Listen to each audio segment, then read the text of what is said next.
Hey there everybody, it's Lynnea, and today I'm going to be playing with some fun new Erin creative products to create a fun heat embossed and glittery watercolored card.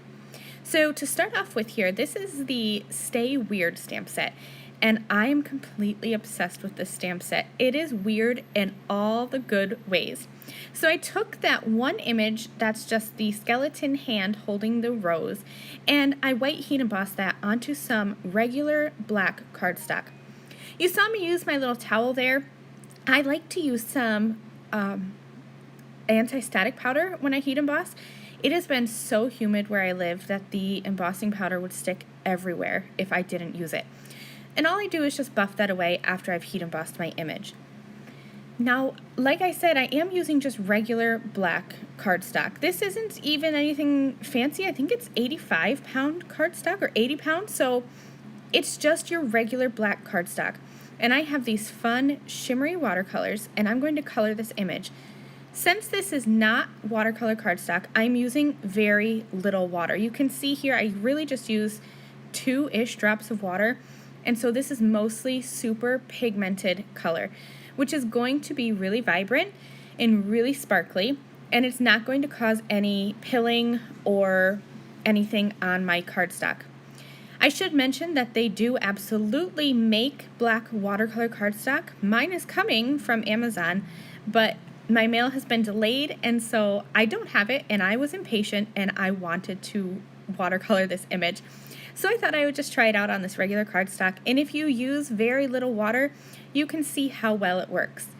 And I love having that white heat embossed edge because that kind of forms little wells so that as I'm watercoloring, I'm not going outside of the lines.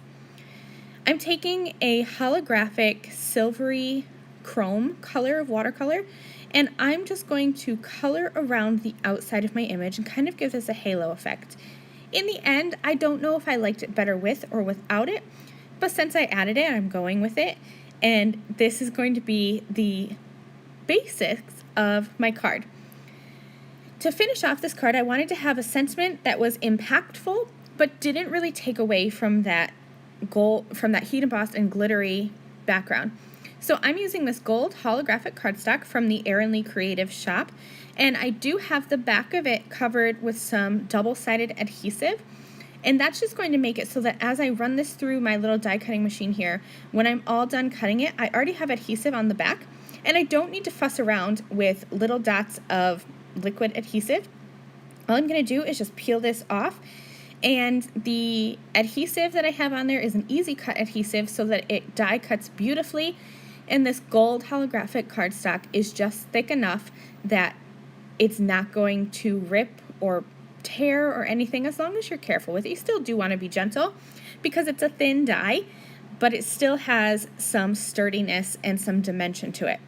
All I'm going to do is just get that position on my card, press it down, and that is all. Thank you guys so much for joining me. The Erin creative products that I've used will be linked below in the video description. Thank you for watching. I'll see you again soon. Bye.